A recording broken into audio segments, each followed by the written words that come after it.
vamos a esta explicación de la farmacocinética y la farmacodinámica de un fármaco específico. En esta ocasión vamos a utilizar para el ejemplo al ácido acetil salicílico.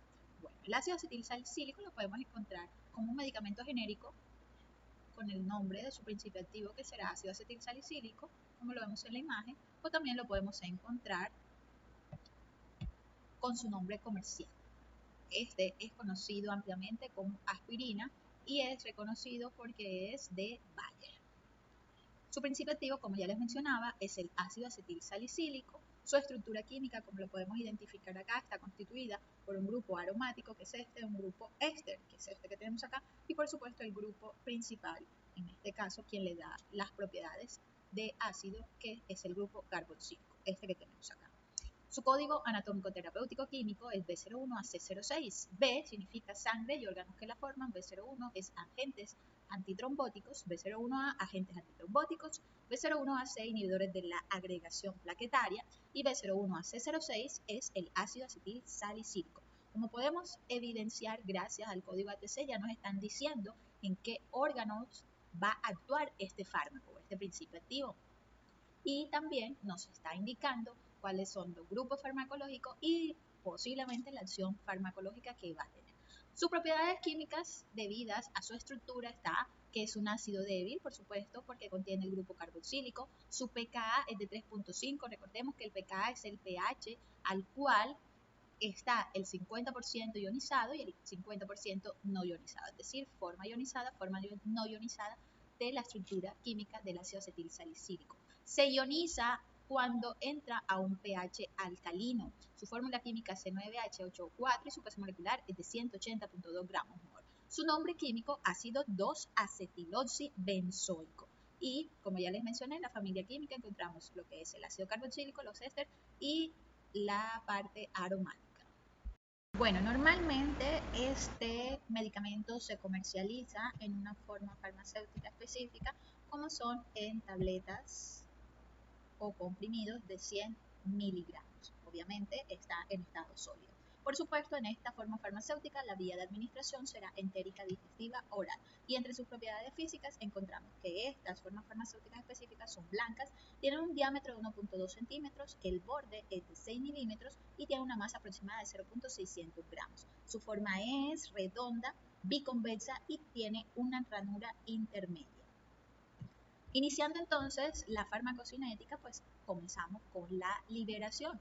Obviamente, por ser una forma farmacéutica sólida, comprimido, pues va a ser el proceso de liberación completo, es decir, las tres etapas. Realizará disgregación, disolución y difusión. Por supuesto, es de liberación convencional o inmediata. La absorción se realizará a través del tracto digestivo. Se absorberá en el intestino delgado principalmente. Recordemos que hay varios órganos de absorción, principalmente tenemos el hígado, ¿cierto? Que por ser un órgano grande o de gran tamaño, ideal de irrigación, es donde mayoritariamente se absorben los fármacos. Sin embargo, encontramos otros órganos como el intestino delgado y dependiendo de la forma farmacéutica, pues encontraremos diferentes órganos. En este caso, el ácido acetil salicílico se absorbe en el intestino delgado, principalmente en el duodeno. El jugo gástrico puede tener efectos en el pH del ácido acetil salicílico y por consiguiente puede afectar la absorción. Por eso entonces, verificando pues de acuerdo a la vía enteral digestiva oral, pasaría a través de la faringe, el esófago, estómago y llegaría posteriormente al intestino delgado. En el intestino delgado, en esta parte donde está el duodeno, es donde se va a realizar su proceso de absorción. Siguiendo entonces con la absorción, miramos lo que es la biodisponibilidad. Acá tenemos nuestra gráfica de biodisponibilidad donde tenemos en el eje X el tiempo y en el eje Y la concentración del fármaco. Cuando vemos la biodisponibilidad del genérico, encontramos que el tiempo que llega o alcanza su concentración máxima en la sangre, ojo, es de 60 minutos, es decir, es de 1 hora. Aquí a 1 hora hay ácido acetil salicílico en la sangre de una concentración de 58 miligramos por mililitro, mientras que los comerciales a este mismo tiempo, es decir, a 1 hora o 60 minutos, la concentración máxima que alcanza es de 51 microgramos por mililitro. Esa es la concentración máxima en el plasma o en la sangre. Teniendo en cuenta la biodisponibilidad, pues encontramos que el periodo de latencia se da aproximadamente entre 0 a 10 minutos. Recuerden que el periodo de latencia es cuando se comienzan a ver parte de la concentración, cuando se ven las concentraciones mínimas, pero ojo, en la sangre, ¿listo? Y el efecto pico es precisamente la concentración máxima que alcanza en un tiempo determinado y posteriormente la duración del efecto está aproximadamente desde los 10 minutos hasta más o menos las 2 horas.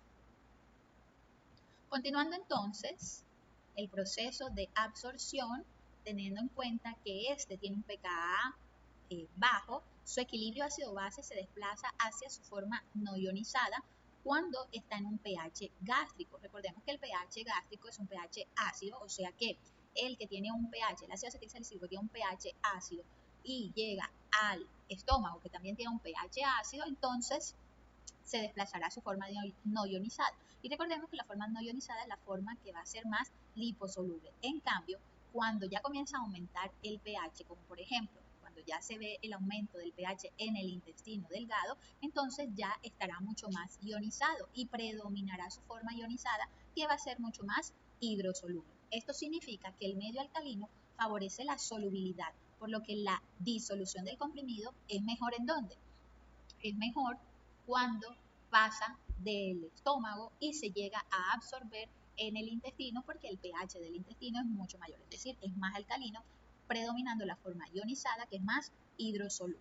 Continuando entonces, una vez que va a absorberse, lo hace mediante transporte por difusión pasiva. ¿Por qué puede hacerlo? Gracias a sus propiedades eléctricas. Entonces, no necesita o no gasta energía. Recordemos que la difusión simple o pasiva es que puede difundirse a través de la bicapa lipídica y entrar fácilmente sin necesidad de gastar energía en forma de ATP y sin necesidad de tener una proteína de transporte de membrana. Por consiguiente, va a ser mucho más rápido ese transporte por vía de difusión pasiva. La distribución, recordemos que entonces una vez que se absorba entra el proceso de distribución y el proceso de distribución cuando ya llega a la sangre va a unirse a las proteínas plasmáticas que lo van a ayudar a transportarse a través de la sangre. Principalmente se va a unir a la albúmina porque la albúmina es ligeramente básica. Esta es la estructura de la albúmina. Recordemos que la albúmina tiene 4 sitios de unión. El ácido acetilsalicílico se une precisamente en el sitio número 1. ¿Qué porcentaje de ácido acetilsalicílico, es decir, del fármaco, se une a proteínas? Entre el 80 al 90%. Quiere decir que entre el 10 al 20% queda de forma libre. Recordemos que no queremos que haya un 100% ni en la proteína plasmática, ni queremos que haya un 100% de forma libre. ¿Listo? Esto tiene ventajas porque el hecho de que puede haber un porcentaje en forma libre significa que puede salir del torrente sanguíneo y puede llegar al sitio donde va a ser la acción y el efecto. Recordemos que es entre el proceso de distribución y el proceso de absorción cuando interviene la farmacodinamia. Entonces, para que haya farmacodinamia, el fármaco tiene que tener un porcentaje en forma libre. El otro porcentaje que está en la proteína, pues puede quedarse como sitio de reserva o como reservorio. Y posteriormente, con el tiempo, va a ir desprendiéndose de la proteína y quedando libre.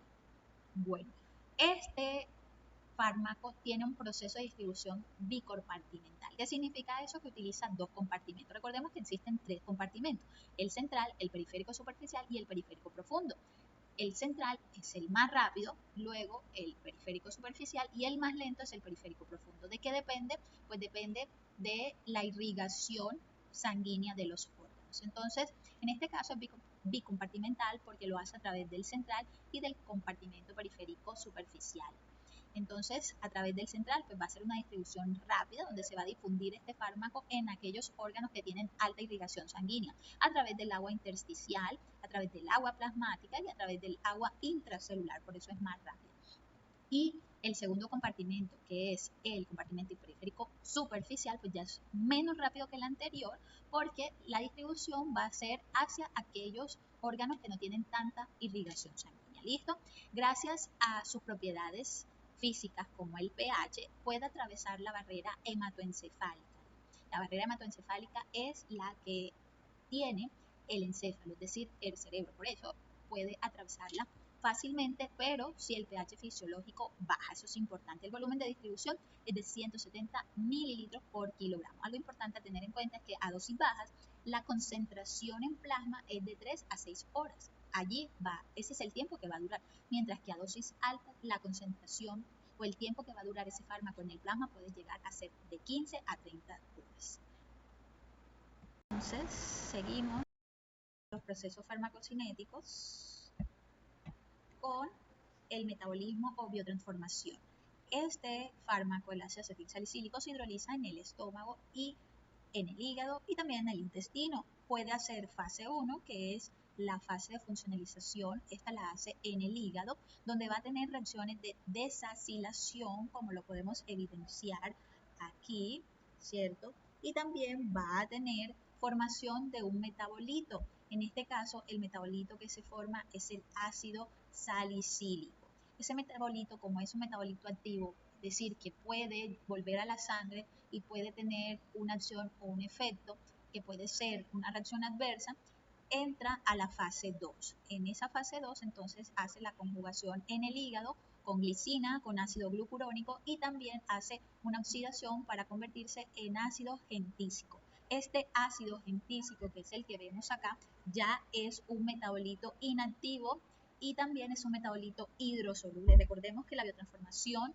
se hace con la finalidad de que el metabolito se vuelva más iónico o más hidrosoluble para que sea fácilmente eliminado. Entonces acá tenemos el ejemplo gráficamente, la aspirina o ácido acetilsalicílico hace la primera fase, que es una fase de hidrólisis, convirtiéndose en un metabolito activo, que es el ácido salicílico, y luego hace segunda fase, donde tiene una conjugación con glicina, formándose ácido saliurónico, luego tiene una hidroxilación, ¿cierto?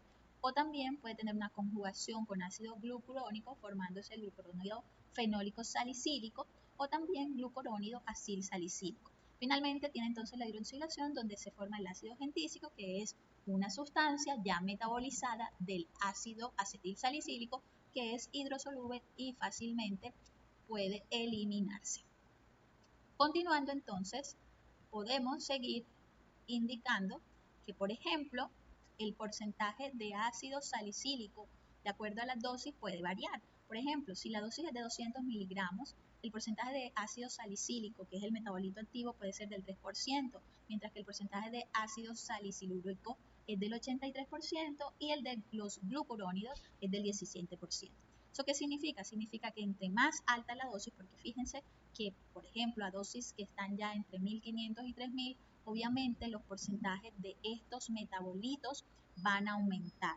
Por eso, cuando hablamos de dosis alta, tenemos que tener muy en cuenta que también esas dosis van a involucrar qué porcentaje de esos metabolitos, tanto activos o inactivos, se van a formar en el proceso de la biotransformación o del metabolismo.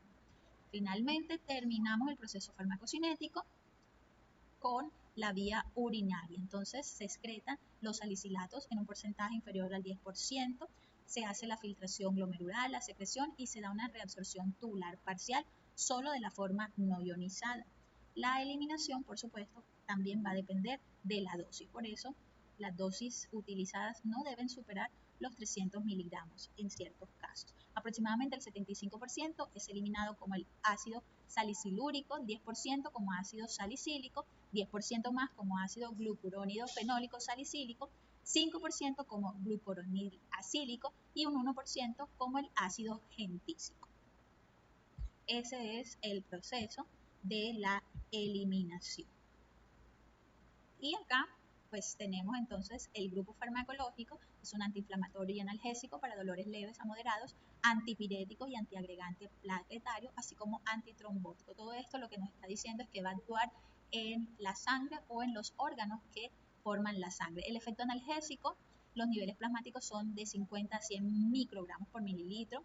También tiene un efecto analgésico y antiinflamatorio de 4 a 6 gramos por día, que tienen unos niveles plasmáticos en un intervalo entre 125 y 350 microgramos por mililitro. Y ya para terminar, hablemos un poco de la farmacodinamia del ácido acetilsalicílico. Recordemos que la farmacodinamia es el proceso que se da entre la absorción y la distribución. ¿Listo?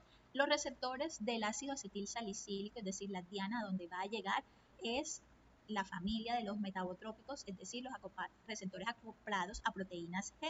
El mecanismo de acción es que hace una inhibición irreversible de la formación de prostanoides y con eso inhibe la ciclooxigenasa, las COX, y al inhibir estas COX pues se eliminan o se inhiben los tromboxanos, que son los encargados de generar esos trombos o acumulaciones plaquetarias que se pueden formar en las vías circulatorias. Entonces la acción, recordemos que la farmacodinamia, para poder explicarla, se explica a través del mecanismo de acción. El mecanismo de acción de este fármaco está dividido en la acción y el efecto. En este caso, la acción es la adhesión a la plaqueta, generando cambios morfológicos en esta plaqueta. La plaqueta son las células, unas células de la sangre que son las encargadas de ayudar a la coagulación de la misma, por acción del colágeno, la trombina y la epinefrina, y también por la adenosina y fosfato. ¿Cuál es el efecto?